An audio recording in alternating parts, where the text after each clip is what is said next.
जीतू भाई, आज हमारे योग विंची का ग्रंथ का 23rd सेशन है एक्चुअली देखा जाए तो। और करीबन 18 जितनी गाथाएं हमारी हो चुकी हैं। सो हम आज के सेशन को आगे बढ़ाने के लिए आपको आमंत्रित करते हैं और सभी की ओर से प्रणाम करते प्रणाम अनिल भाई। समदर्शी आचार्य हरिभद्र सूरि द्वारा विरचित योगविंशिका ग्रंथ के योग के 4 अनुष्ठानों पर हम स्वाध्याय कर रहे थे। योग के जो 4 अनुष्ठानों की बात कही गई थी, प्रीति, भक्ति, वचन और असंग अनुष्ठान, इस पर हम लोगों ने कुछ चिंतन करना प्रारंभ किया था। योग वह है जो हमारे चित्त की शुद्धि करता है। चित्त अत्यंत चंचल है और चंचल चित्त से किया गया कोई भी कार्य सफल नहीं हो पाता है। कार्य, लेकिन चित्त की चंचलता के कारण, चित्त की विक्षिप्तता के कारण, चित्त की मूढ़ता के कारण हम कार्य करते करते ही बीच में उसको छोड़ देते हैं, या तो ठीक से नहीं कर पाते हैं, या बार बार छोड़ते हैं और बार बार प्रारंभ करते हैं। इसलिए जो एक बहुत बड़ा अवसर हमें मिला है, जो अवसर है मनुष्य जन्म का। योग की साधना केवल और केवल मनुष्य जन्म में ही संभवित है।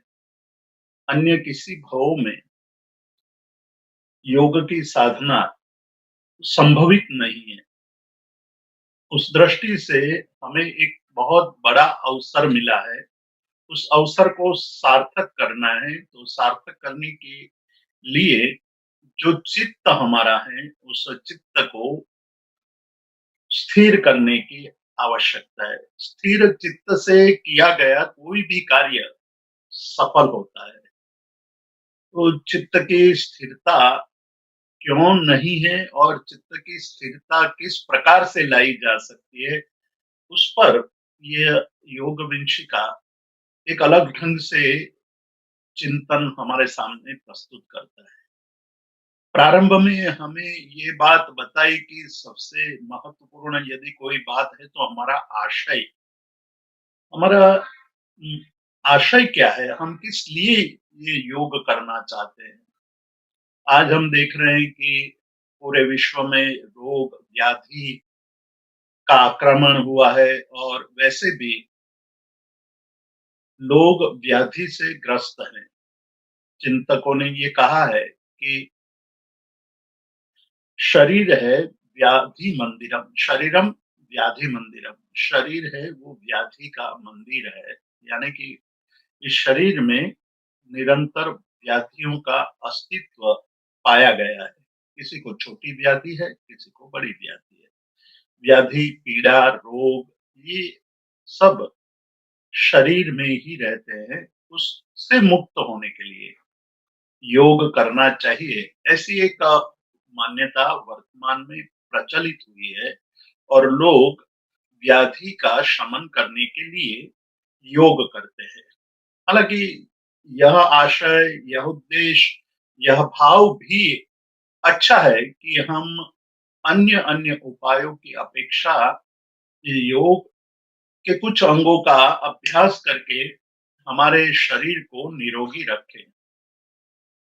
शरीर को निरोगी रखने से ही मन को निरोगी रख सकते हैं। तो मन की निरोगीता शरीर की निरोगीता पर आधारित है। उस दृष्टि से योग कुछ अपेक्षा से अच्छा है कि हम व्याधियों को, पीड़ाओं को नाश करने के लिए योग करें, किंतु साथ ही साथ मन की चंचलता को समाप्त करने के लिए, मन को शांत करने के लिए, चित्त की जो विक्षिप्तता है उसको शांत करने के लिए हमें योग करना चाहिए। तो सबसे बड़ी बात ये होती है कि चित्त के कौन-कौन सी अवस्था है, कैसी अवस्थाएँ हैं चित्त की, उसको भी हमें जानना चाहिए। आचार्य हरिभद्र सूरी यहाँ सीधी बात करते हैं कि भाई आपको यदि चित्त को शांत करना है तो एक उद्देश्य लेकर चलना पड़ेगा। यदि आप एक उद्देश्य को लेकर चलेंगे, यानी कि आशय को शुद्ध करके चलेंगे, तो आप जहाँ पहुँचना चाहते हैं, वहाँ पहुँच पाएँगे। तो ये पहुँचने के लिए चित्त की विक्षिप्तता को, मूढ़ता को, क्षिप्तता को हमें शांत करना होगा। तो जो कलिकाल सर्वज्ञ हेमचंद्राचार्य हैं, वो अपने योग शास्त्र के अंदर चित्त की स्थितियों का वर्णन करते हैं कि चित्त किस प्रकार का है, चित्त में कैसे-कैसे भाव उठते हैं। सबसे पहले कहते हैं कि विक्षिप्त, अत्यंत चंचल चित्त। हमने भी देखा है कि हमारा चित्त चंचल होता है, स्थिर नहीं होता है, बार-बार अलग-अलग विचारों में लगा रहता है, तब हमें कोई भी कार्य करने का मन नहीं होता है। हम किसी भी कार्य में एक लीन होकर के कार्य नहीं कर सकते। सुनने की क्रिया करते हैं तो भी हमारे दिमाग में वो क्रिया सुनने की क्रिया होती है या नहीं होती है, वो हमें पता नहीं चलता है। इसलिए सुन लेने के बाद भी हम कहते हैं कि आपने क्या कहा? आप क्या कहना चाहते थे? मैंने ज़रा सुना नहीं। ये न सुनने वाली बात नहीं है, लेकिन चित्त की विक्षिप्तता के कारण हमारे कान में वो शब्द तो पड़े, लेकिन उस शब्द के अर्थ के साथ जो हमारा अनुसंधान होना चाहिए था, वो नहीं हो पाया। वो नहीं होने के कारण हम उस बात को सुनने के पश्चात भी उससे कोई अर्थ ग्रहण नहीं कर सकते। तो ये अत्यंत चंचल चित्त एक थोड़ा शांत होता है तो उसमें विक्षिप्तता कम हो जाती है, जिसको क्षिप्त कहते हैं। क्षिप्त मतलब आना-जाना, आना-जाना, कुछ समय तक शांत होना, कुछ समय तक व्यग्र हो जाना, कुछ समय क्लेश से ग्रस्त हो जाने के कारण हमारा चित्त अन्य-अन्य बाबतों में विषयों में परिभ्रमण करने लगता है। तो अन्य-अन्य विषयों में परिभ्रमण करने से भी चित्त के स्वास्थ्य यानी कि चित्त की एकाग्रता नहीं होने के कारण कोई कार्य में हमें सफलता प्राप्त नहीं हो सकती है। तो वो चित्त को भी अ, अच्छा नहीं माना है और बाद में मूढ़ चित्त कहा है। मूढ़ चित्त का अर्थ है कि मूढ़ता यानी किसी कोई एक वस्तु में, कोई एक पदार्थ में, कोई एक व्यक्ति में हमारा मन लग जाए, लेकिन वो कोई स्वार्थवश हो, रागवश हो, द्वेषवश हो, तो वो लीनता, वो मूढ़ता है। ऐसी मूढ़ता हमारे अंदर शांति, सुख नहीं दे सकती है। तो शांति के लिए तो हमें मूढ़ता को दूर करके चित्त के ऐसे अवसर को ढूँढना होगा जो प्रसन्नता पूर्वक लीनता हो। तो प्रसन्नता पूर्वक लीनता लानी हो तो हमें करना क्या पड़ेगा? उसकी बात यहाँ हमें आचार्य हरिभद्र सूरी बता रहे हैं कि आपको कोई एक ऐसे स्थान का चयन करना होगा, पसंद करना होगा जो कम से कम डिस्टर्ब करता हो, मतलब व्यवधान ना हो।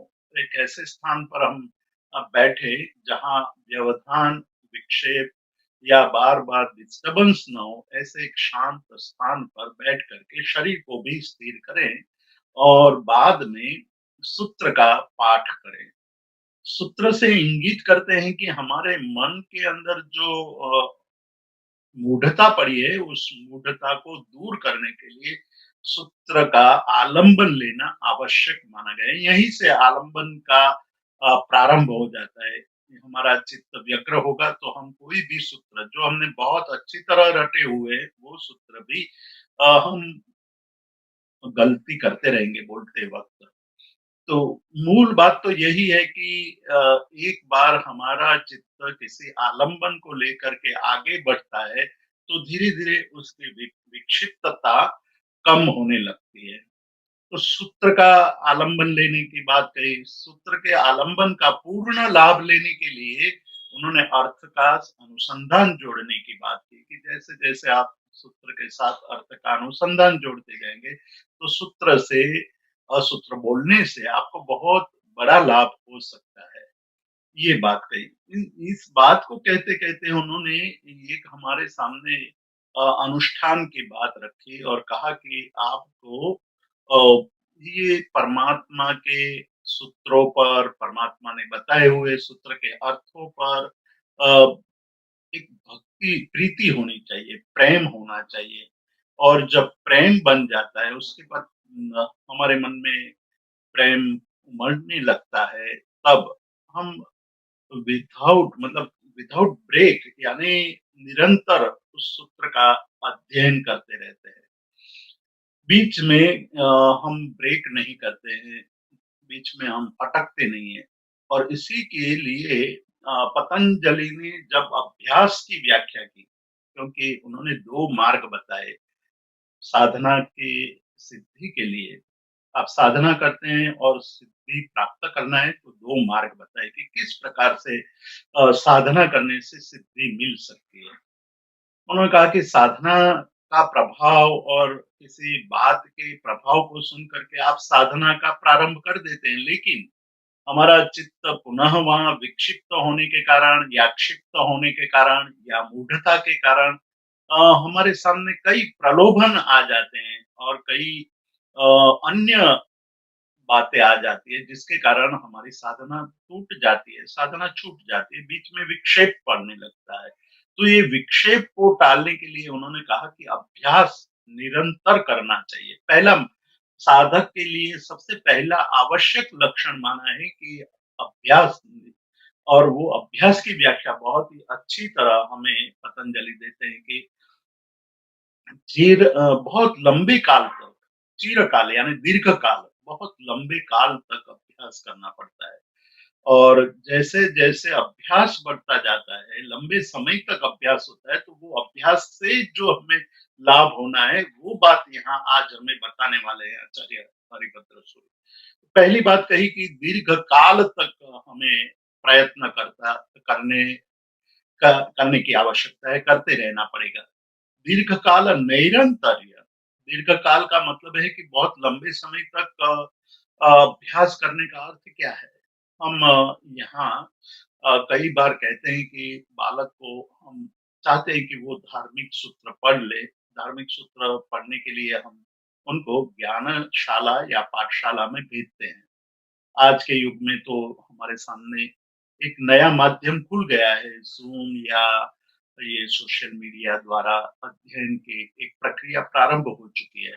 किंतु बालक को जब हम अभ्यास करने भेजते हैं, तो जैसे स्कूल का प्रारंभ होता है, तो साथ-साथ हम पाठशाला भी भेजते हैं। पाठशाला में अभ्यास करते-करते वो जब संसार दावानल सूत्र तक पहुँचता है, यानी कि नवकार मंत्र से प्रारंभ करके एक-एक सूत्र रटते-रटते नवकार, पंचेंद्रिय, इच्छामि खमासमनो, इच्छकार आदि क्रियावयम वगैरह सूत्र पढ़ते-पढ़ते वो जब संसार दावानल तक पहुँचता है, तब तक वो एग्ज़ाम का समय आ जाता है। पहली एग्ज़ाम जो भारत में होती है, करीब-करीब दीपावली के पहले तक। तो बालक को हम कहते हैं कि भई अभी तुम पाठशाला मत जाओ, अभी केवल अ, जो स्कूल का अभ्यास है, उसी को करते रहो, जिससे आपको अच्छे मार्क मिले। तो पाठशाला छूट जाती है।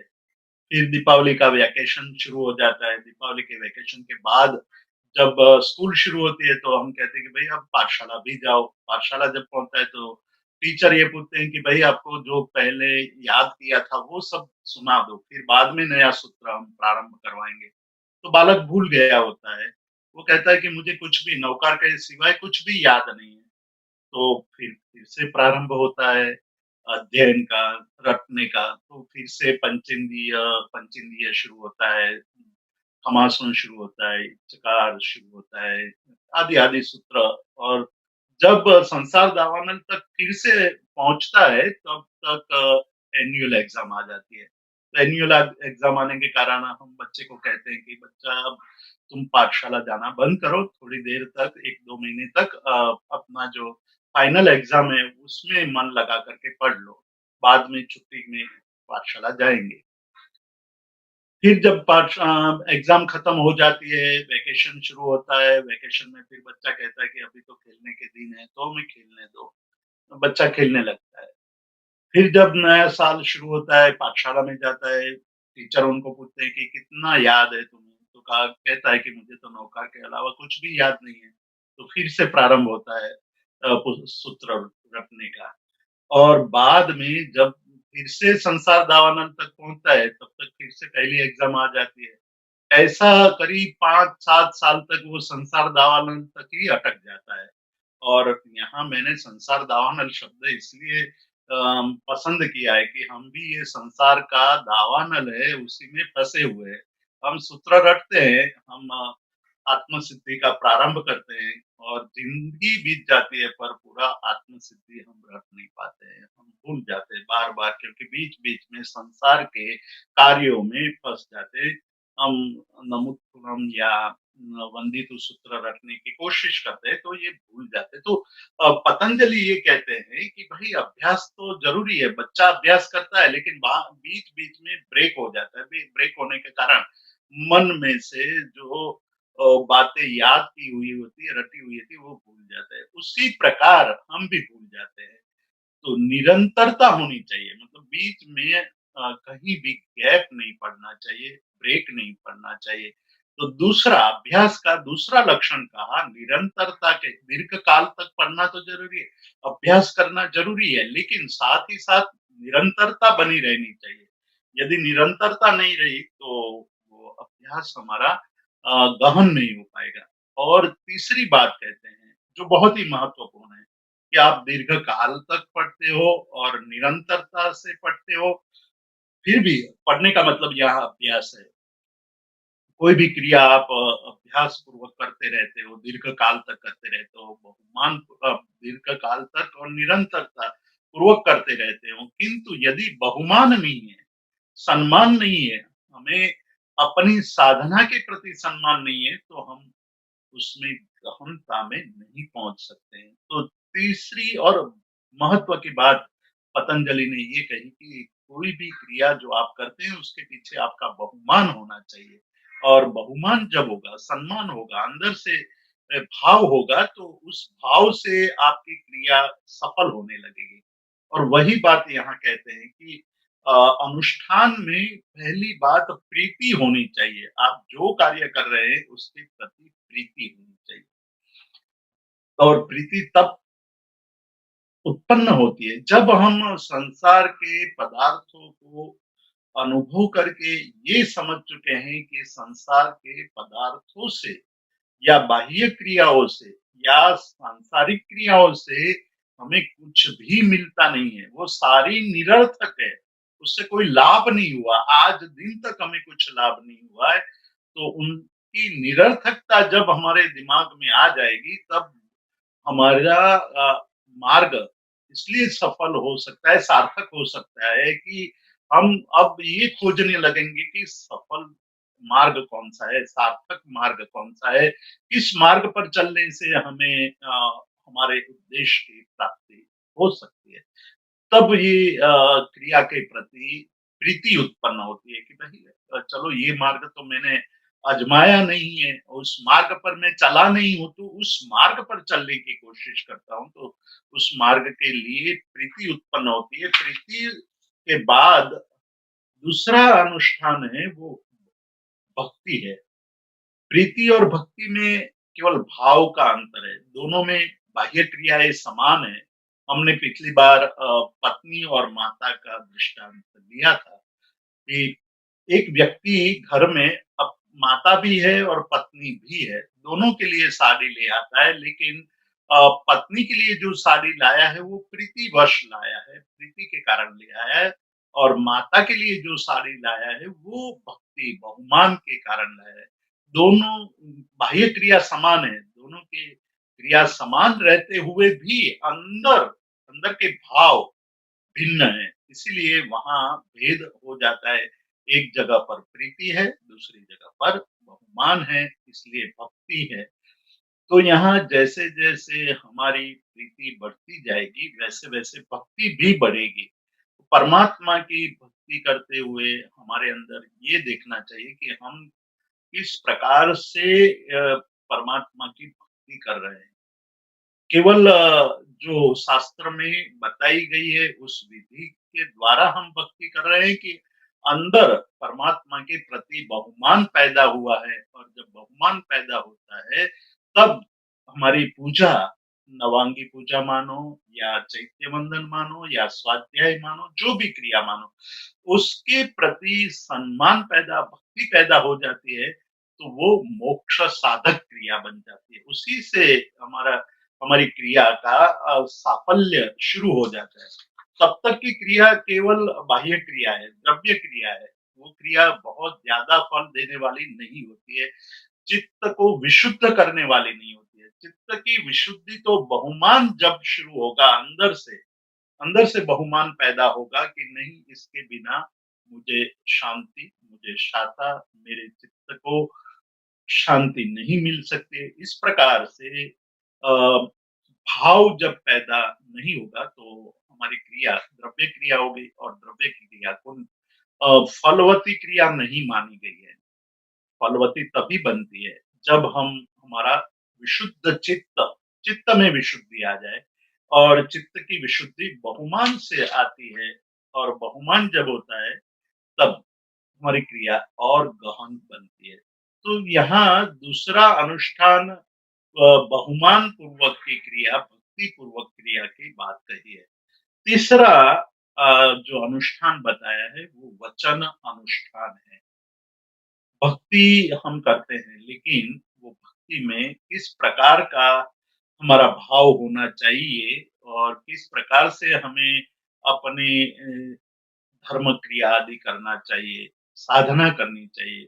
उसका आधार हमारे पूर्वाचार्यों ने जो मार्ग पर चल करके, अनुभव करके जो मार्ग के साधना के उपदेश दिया है, उस उपदेश को सुन करके या उन उपदेशों को पढ़ करके उसी के अनुसार क्रिया करना, वो हमारे लिए बहुत बड़ी बात हो जाती है। इसलिए वचन अनुष्ठान कहा कि वचन का निरंतर सहारा लेना, निरंतर वचनों को सुनना और वचनों को सुनते हुए हमारी क्रिया के जो भाव है, क्रिया करते वक़्त जो भाव है, उस भावों को हमें बहुत ज़्यादा आगे बढ़ करके, आगे ले जा करके हमें और गहनता में उतरना है।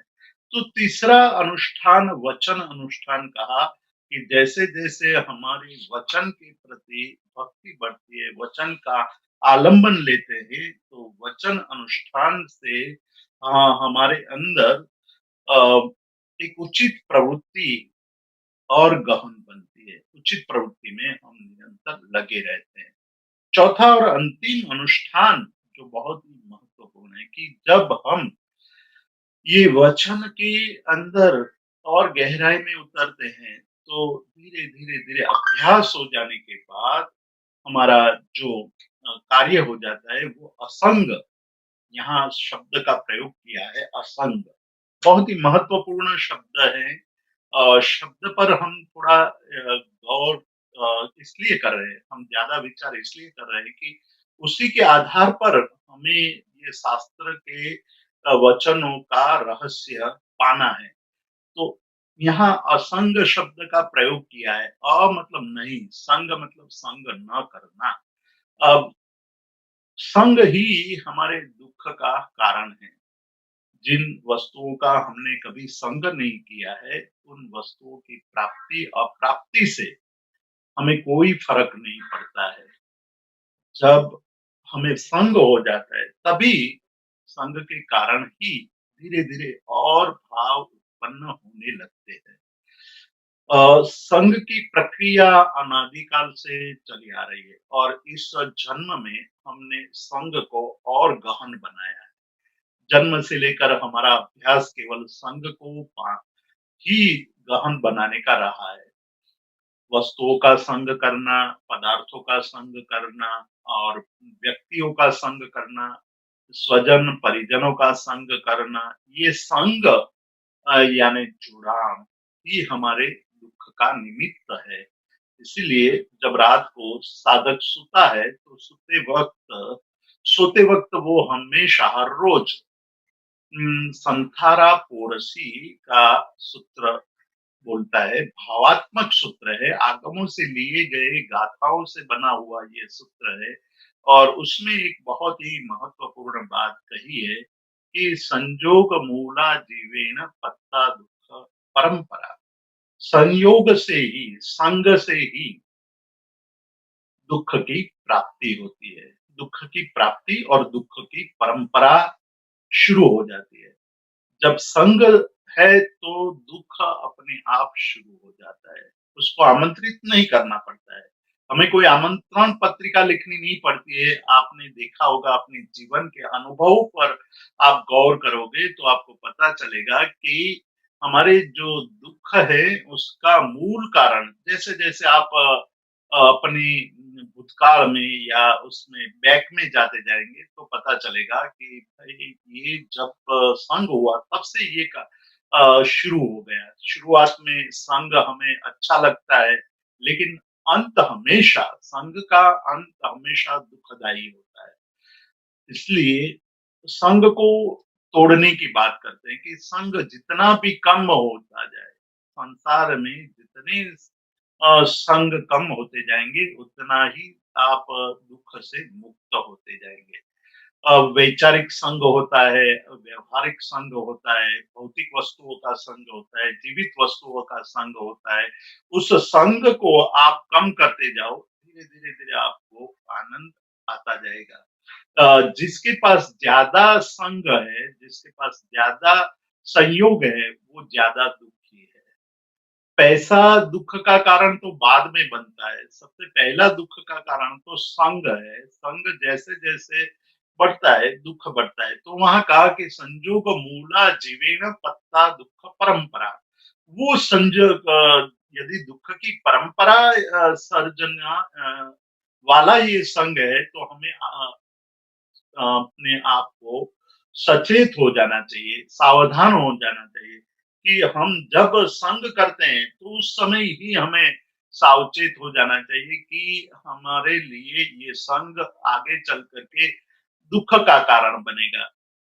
तो साधक जब साधना करता है तो सोचता है कि मैं अपने जीवन में कैसे संग को तोड़ूं। तो यहाँ जो असंग शब्द लिया है वो असंग शब्द उसी इसीलिए लिया है कि हम संग को नष्ट करें, संग को तोड़ते जाए।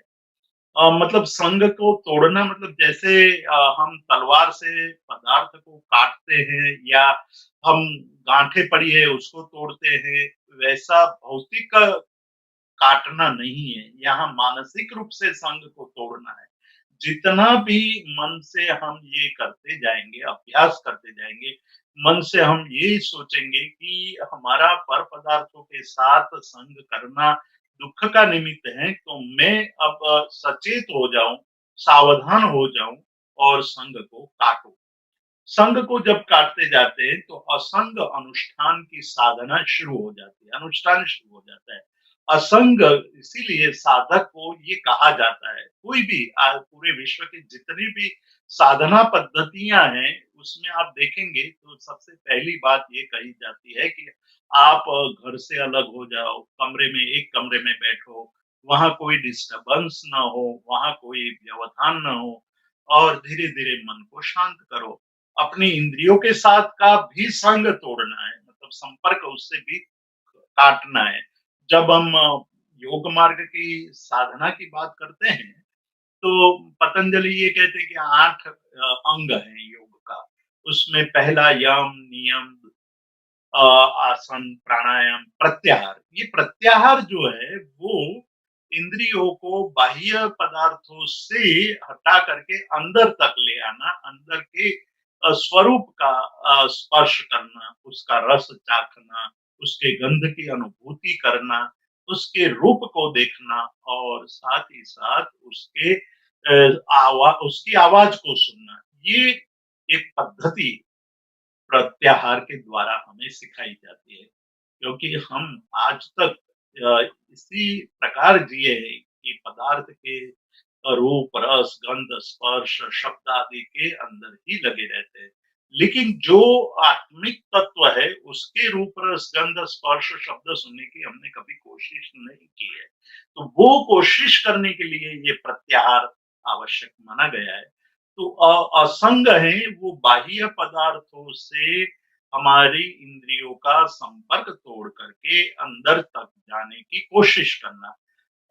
यहाँ जो असंग का मतलब है वो थोड़ा और गहन है कि हम जब वचन को ही ज्यादा गहनता से साधना के रूप में लेते हैं, तो उससे हमें पता चलता है कि हमें असंग होना चाहिए और असंग होने के लिए हम सभी को छोड़ करके आत्मस्थ होने की कोशिश करते हैं और जब आत्मस्थ होते हैं तब पता चलता है कि अंदर तो बहुत बड़ा समुद्र आनंद का सागर भरा हुआ है। जहाँ बहुत ही बड़ी समृद्धि है, ज्ञान की समृद्धि है, आनंद की समृद्धि है, सुख की समृद्धि है। तो आज तक हमने उसको पाने की कोशिश नहीं की, बाहर ही बाहर खोजते रहे। उसका कारण था संग से हम जुड़े हुए थे, संग करते रहते थे, संग से ही मानते थे कि सब कुछ संग में ही छिपा हुआ है। लेकिन जब उसकी असारता को देखते हैं, तब असंग अनुष्ठान का प्रारंभ होता है। अब यहाँ आचार्य हरिभद्र सूरी जो बात कहते हैं वो थोड़ी गहन इसलिए है कि वचन के अंदर जब आपका अभ्यास और गहन होता जाता है तब वचन के अलावा आपको कुछ और अच्छा नहीं लगेगा।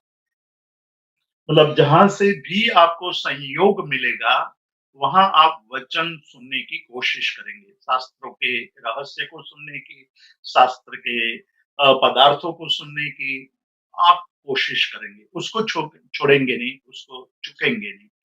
और जब इस प्रकार की प्रवृत्ति निरंतर चलती रहेगी तो दिन ब दिन आपको उनके रहस्य का अनुभव होता जाएगा और हर रोज आपको अहो अहो का भाव पैदा होगा कि ये मैंने कल क्यों नहीं समझा। मैं ये यदि ये कल समझ लेता तो आज मेरी कल की अपेक्षा और अधिक अच्छी हो सकती। आज मेरा दिन अच्छा होने का मूल कारण है कि हम शास्त्र के रहस्य को समझ रहे हैं।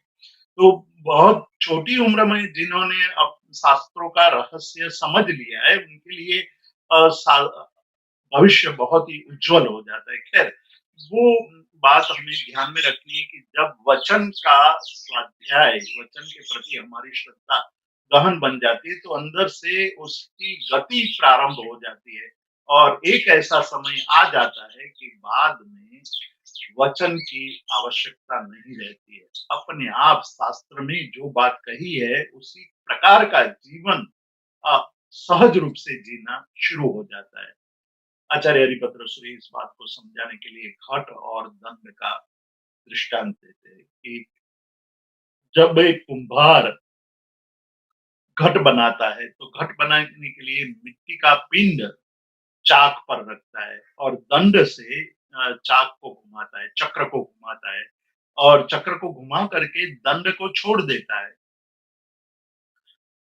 किंतु किंतु जो चक्र है वो घूमता रहता है कुछ समय तक, अपने आप ही घूमता रहता है क्योंकि उसको दंड के द्वारा दी गई गति अभी भी वहां है। तो वो गति सहज रूप से चक्र को घुमा रही है। तो उसी प्रकार जब वचन की गहनता आ जाती है, तब वचन का आश्रय लेना जरूरी नहीं बनता है। अंदर ही अंदर वो स्थिति आ जाती है जो बातें कही है उस प्रकार के जीवन को जीने का हमारा अभ्यास हो जाता है।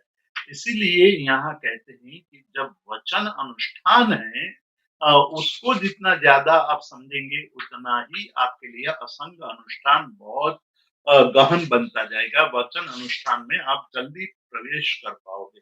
तो वचन अनुष्ठान की जब बात करते हैं तो यहाँ असंग अनुष्ठान की जब बात करते हैं तो यहाँ हमें जो ध्यान पद्धति है उसके अंगों को भी जान लेना चाहिए।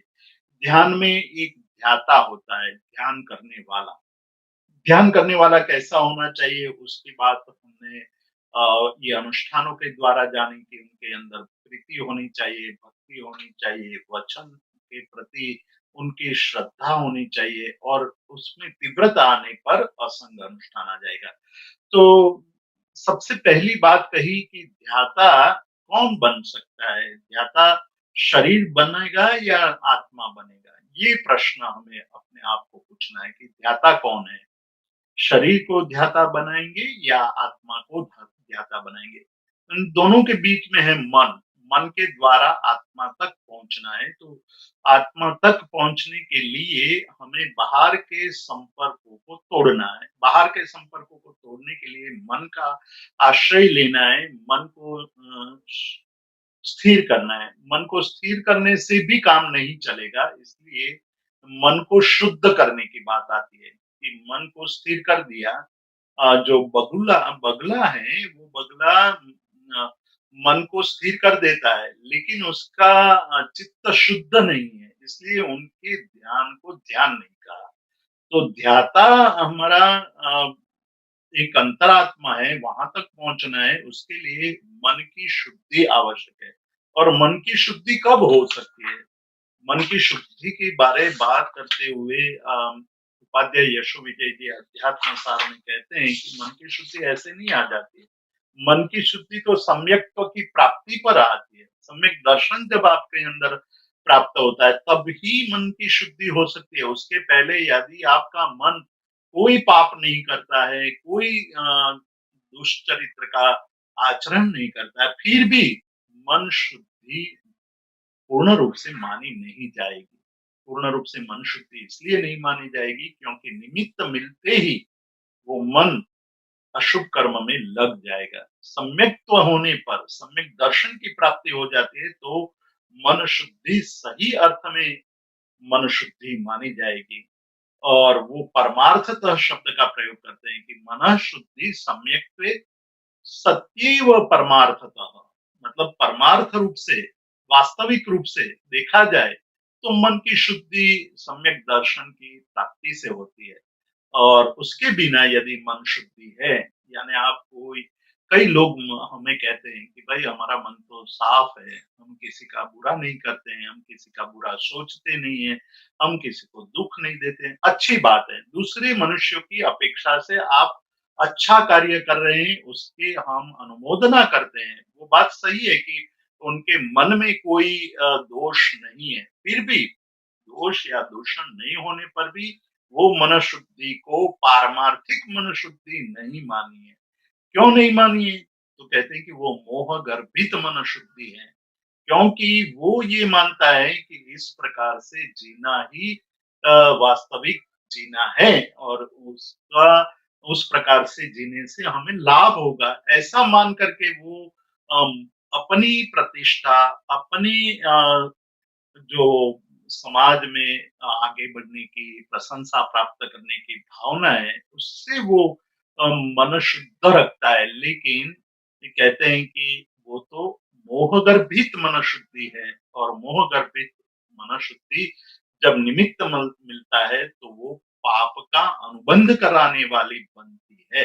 तो पाप का अनुबंध यदि हमें नहीं करना है, तो मनःशुद्धि सम्यक दर्शन के द्वारा प्राप्त हो, वही वास्तव में मनोशुद्धि है। ऐसी मनोशुद्धि के द्वारा, यानी कि मानसिक शुद्धि के द्वारा हम अंतरात्मा तक पहुंचते हैं और अंतरात्मा ही ध्याता बनता है। ध्याता अब शरीर नहीं है, ध्याता अब मन नहीं है, ध्याता बन गया है अंतरात्मा।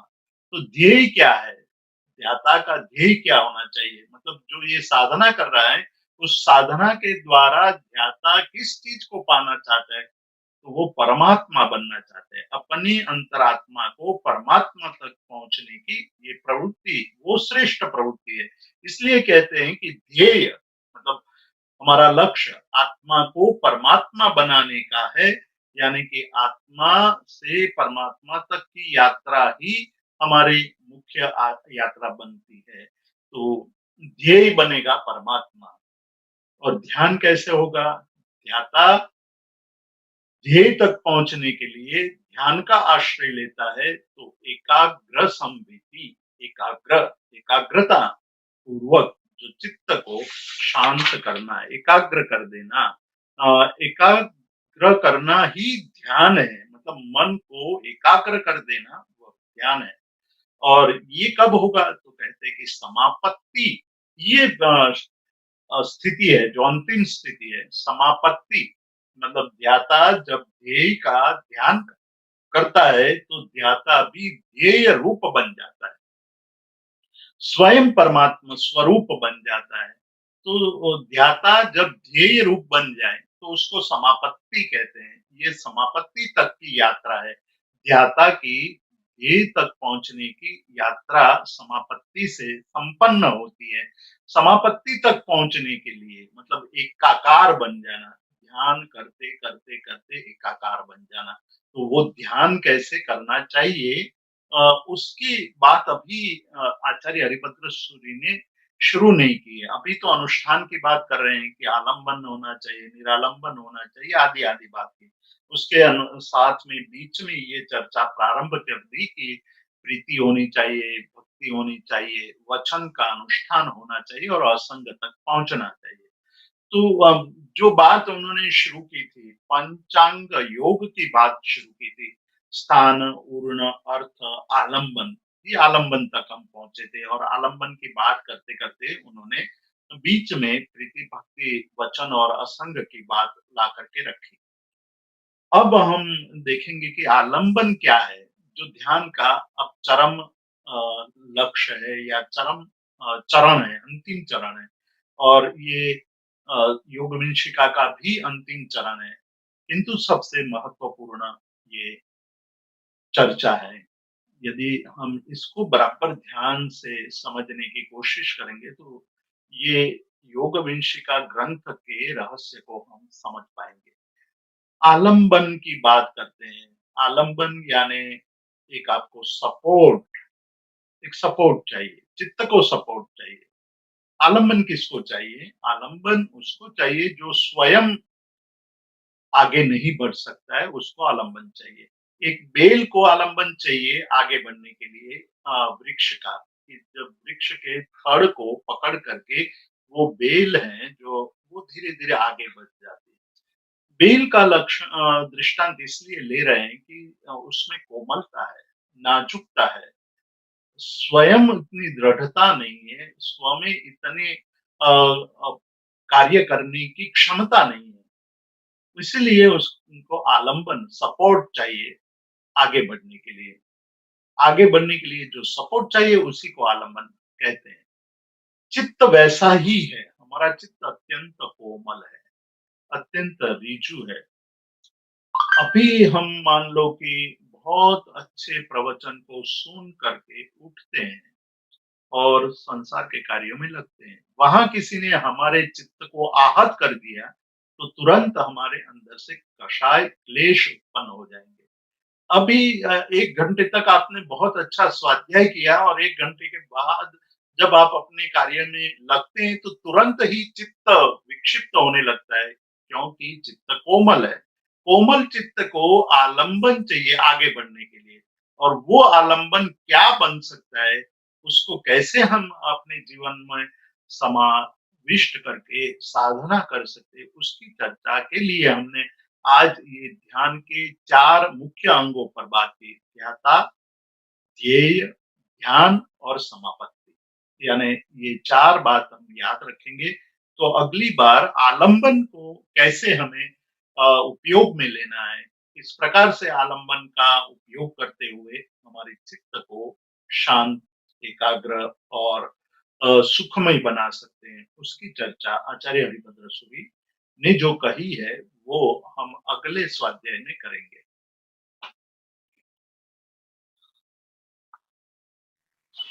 Thank you so much Jitu भाई। अगर किसी को कोई प्रश्न है तो आप पूछ सकते हो।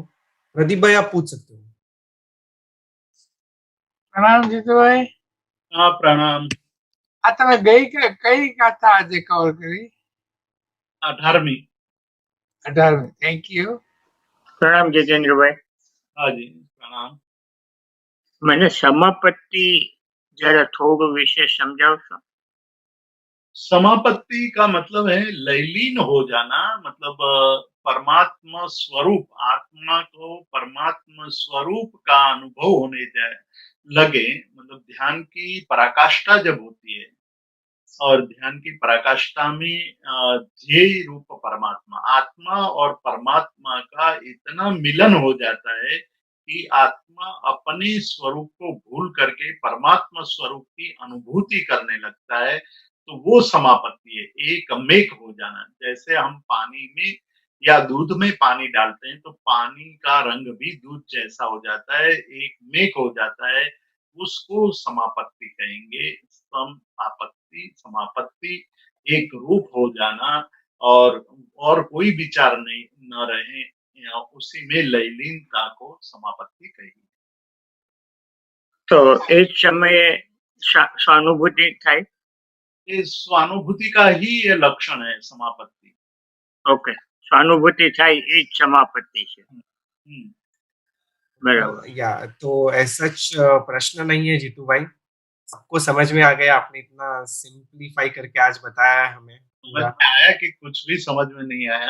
नहीं नहीं, बिल्कुल ऐसा तो बोल ही नहीं सकते, समझ में आ ही रहा है, आप इतना सिंप्लीफाई करके इतने गहन टॉपिक को बता रहे हो, और अच्छे रूपक और एनालॉजी एग्जांपल्स दे रहे हो, जिससे समझ में बिल्कुल आ रहा है।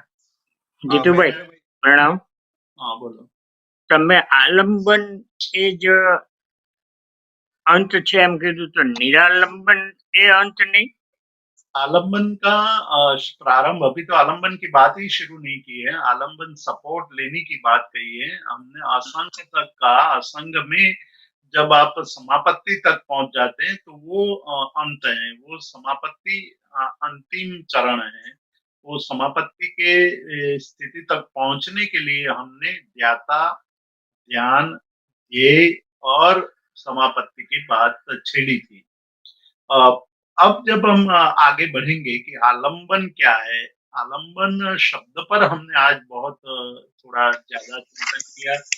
सपोर्ट चाहिए, क्यों चाहिए, मन को क्यों सपोर्ट चाहिए? मन चंचल है, इसलिए मन कोमल है, मन पर तुरंत दूसरी घटनाओं का प्रभाव पड़ता है, मन के पर हमारी वृत्तियों का प्रभाव पड़ता है, तो इतना कोमल है मन, उस कोमल मन को स्थिर करना उतना ही कठिन है। तो उस कठिनता को कैसे हम दूर करें, सिद्ध करें, जो बात हमारे लिए कठिन है उसको सरल कैसे बनाएं, उसके लिए हमने बेल का दृष्टांत दिया कि जो बेल होती है उसको वृक्ष के थड़ का आलम्बन मिल जाता है, तना, जब वृक्ष का तना उसको मिल जाता है तो वो धीरे धीरे धीरे आगे बढ़ने लगती है बेल, और जब आगे बढ़ने लगती है तो उसको फिर कोई नुकसान नहीं हो पाता है। वैसे ही मन यदि किसी आलंबन को लेकर के आगे बढ़ने लगता है तो समापत्ति तक पहुंच जाता है, फिर वो उसको अनुभूति हो जाती है। और वही असंग के द्वारा हमारे सामने ये बात रखी आचार्य हरिभद्र सूरी ने अनुष्ठान के रूप में, कि एक ऐसा समय आ जाएगा कि जिस समय आपको अब वचन की भी जरूरत नहीं पड़ेगी, आप स्वयं वचन के द्वारा प्राप्त स्थिति को अनुभव करने लगेंगे। તો આપણે આલંબન પ્રભુની પ્રતિમા કે સદગુરુની છબીનું લઈ શકાય? किसी भी चीज का ले सकते हैं आप आलंबन, आलंबन के लिए कोई बंधन नहीं है, लेकिन आलंबन सद आलंबन होना चाहिए जिससे हमारे मन के अंदर कोई विकार उत्पन्न ना हो। कोई ये कहे कि मैं किसी वेश्या के चित्र को देख करके आलंबन ले सकता हूँ, ले सकता है, नहीं ले सकता ऐसा नहीं है, लेकिन उससे विकार उत्पन्न होगा। विकार उत्पन्न होगा तो फिर वो चित्त की शुद्धि नहीं होगी, चित्त शुद्धि नहीं होगी तो वो आगे नहीं बढ़ पाएगा। इसलिए सद आलंबन लेना है। सद आलंबन में परमात्मा की प्रतिमा हो सकती है, ओमकार का ओम हो सकता है, ऋणकार हो सकता है, सदगुरु की प्रतिमा हो सकती है, किसी भी सत पदार्थ को आलंबन के रूप में हम ले सकते हैं। ઓકે, આભાર. प्रदीप भाई आपको कुछ है? हमारा प्रश्न जीतू भाई, ये प्रश्न थोड़ा विस्तार में है. आपने आज क्रिया योग, क्रिया स्थान, वर्ण, अर्थ और आलम्बन की बात की, और प्रीति, भक्ति, वचन, असंग की बात थोड़ी की. उसके बीच में ये इच्छा, प्रवृत्ति, स्थिरता और सिद्धि के शब्द किधर फिट होते हैं, हाँ, और और श्रद्धा, प्रीति, धृति, धारणा, वो भी सब आता है। तो ये बहुत, ये पिक्चर जरा बहुत बड़ी हो गया है कि ये सब चीज एक साथ में कैसे फिट हो रही है। मैं समझाता हूँ कि प्रारंभ जो हमने किया आज आशय से लिया। आशय का अर्थ है हमारा प्रणिधान, प्रवृत्ति, विघ्न, जय और सिद्धि यस। और विनियोग। तो आशय शुद्ध होना चाहिए। कोई भी क्रिया आप करते हो धर्म की, तो पहली बात हमारा आशय क्या है, हम किस लिए ये क्रिया कर रहे हैं, उसका चिंतन सबसे पहले लेना है कि हमारे क्रिया करने के पीछे हमारे मन के भाव क्या है। तो पहले हमने सबसे पहले ये आशय की बात ली। आशय का जब शुद्धिकरण हो जाता है तो बाद में स्थान, वर्ण, अर्थ, आलंबन और निरालंबन, ये बात धीरे धीरे क्रमशः आगे बढ़ेगी। जब हम स्थान, वर्ण, अर्थ, आलंबन और निरालंबन की बात करते हैं तो आचार्य हरिभद्र सूरी कहते हैं कि उसमें अनुष्ठान स्थिति होनी चाहिए। ये मोनोटोनस ना हो जाए, उसमें यांत्रिकता न आ जाए। इसलिए प्रीति, भक्ति, वचन और असंग, मतलब आप आसन भी करते हैं तो प्रीति होनी चाहिए। मतलब एक जगह पर जब बैठ करके आप कोई भी क्रिया, तो बैठने की प्रक्रिया यदि आपके अंदर प्रीति, भक्ति, बहुमान यानी प्रीति, भक्ति, वचन और असंग के स्वरूप में हो जाएगा, तो एक समय ऐसा आ जाएगा कि आप बैठोगे तो स्थिर ही बैठोगे, फिर वहां चंचलता नहीं रहेगी देह में। पर वहां तक पहुंचने के लिए आपको आसन के प्रति प्रीति होनी चाहिए, भक्ति होनी चाहिए। वचन मतलब शास्त्रों में बैठने की प्रक्रिया कैसे बताई है, और जब एक बार उसकी सिद्धि हो जाएगी तो वचन की भी जरूरत नहीं रहेगी। तब आप असंग तक पहुंच गए होंगे। ये एक सामान्य बात कही। और उसके बाद हम जब शास्त्रीय बातों में जाएंगे तो भक्ति की बात आएगी कि भाई आप पूजा कर रहे हैं तो पूजा करते वक्त सबसे पहले प्रीति होगी। पूजा करने में आपकी भक्ति बढ़नी चाहिए। भक्ति करते हुए वचन कि भाई वचन कैसे कहे हैं, किस प्रकार की भक्ति होनी चाहिए, वो वचन के अनुसार चले जाओगे तो चलते जाओगे तो बाद में एक समय ऐसा आएगा, उस समय वचन की भी आवश्यकता नहीं रहेगी। वचन के अनुसार सारी क्रियाएं अपने आप होने लगेगी। तो वही असंग अनुष्ठान है। तो वही असंग की बात कही है। और अब जो आलंबन की बात कहेंगे कि आलंबन किस प्रकार का होना चाहिए, किससे आलंबन बनाना चाहिए हमारे चित्त को शांत करने के लिए, हमें ध्याता से समापत्ति तक पहुंचने के लिए, यानी ध्येय और ध्याता दोनों एक रूप हो जाए, वहां तक पहुंचने के लिए जो सबसे सुख की अनुभूति कराने वाली स्थिति है, उस स्थिति में जो पहुंचे हैं उनको अमृत का अनुभव होता है। इसलिए ये जो आप बात कर रहे हैं उसमें एक अन्य वैदिक परंपरा में एक बात कही है कि उस समय अमृतत्व का अनुभव होता है कि आप अमर हो गए हैं। जो बात आनंद गंज जी कहते हैं कि अब हम अमर भये न मरेंगे, ये अनुभूति कैसी होगी, कैसे अमरत्व का बोध होता है, तो वो समापत्ति की स्थिति है। और समापत्ति तक पहुंचने के लिए आलंबन पहला कदम है। आलंबन किससे बनाना चाहिए, कैसा आलंबन होना चाहिए, उस आलंबन से निरालंबन तक कैसे पहुंचा जा सकता है, उसकी चर्चा हम अगले स्वाध्याय में करने वाले हैं। तो उसके बीच में ये इच्छा, प्रवृत्ति, स्थिरता और सिद्धि आती है, वो क्या चीज? नहीं, वो आशय में आ गया ना सब। आशय आशय तो 5 प्रणिकान थोड़ा थोड़ा अलग है। प्राणिधन और इच्छा, प्रवृत्ति और ये जो है वो सब एक ही बात है। इसकी चर्चा हमने पहले की थी एक बार कि 5 आशय और ये 4 जो बातें हैं, इच्छा, प्रवृत्ति और सिद्धि, वो दोनों एक ही बात है। आप थोड़ा उसमें प्रणिधान शब्द आगे लगा दो तो 5 चीज हो जाएगी। तो वो तो बहुत अच्छी बात है, मेरे को भी वो शक था, मगर डिस्क्रिप्शन अलग करते हैं प्रणिधान का और ये इसका। कब किधर शास्त्र में नहीं बताया कि वो एक ही है। नहीं, बात एक ही है, उसमें अंतर नहीं है। आप उसको गंभीरता से चिंतन करेंगे तो आपको समझ में आ जाएगा हाँ, कि मेरे को वो शंका आई थी। हुँ, तो फिर वो श्रद्धा, प्रीति, धृति और धारणा भी शब्द आते हैं। हुँ।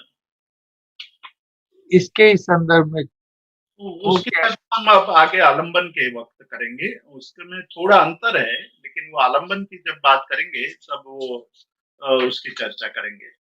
ओके, हुँ, बहुत बढ़िया है। Thank you. ठीक है जीतू भाई, तो इसी के साथ हम आज के सेशन का विराम देंगे। सो इसी के साथ जगत के सभी जीवों का कल्याण हो, जगत के सभी जीवों का मंगल हो, जगत के सभी जीव हमारे मित्र है, कोई भी हमारा वैरी नहीं है, इस भावना के साथ प्रार्थना। अणु परमाणु शिव बनी जाओ, आखा विश्व मंगल भाव, सर्वे जीवो मोक्षे जाओ।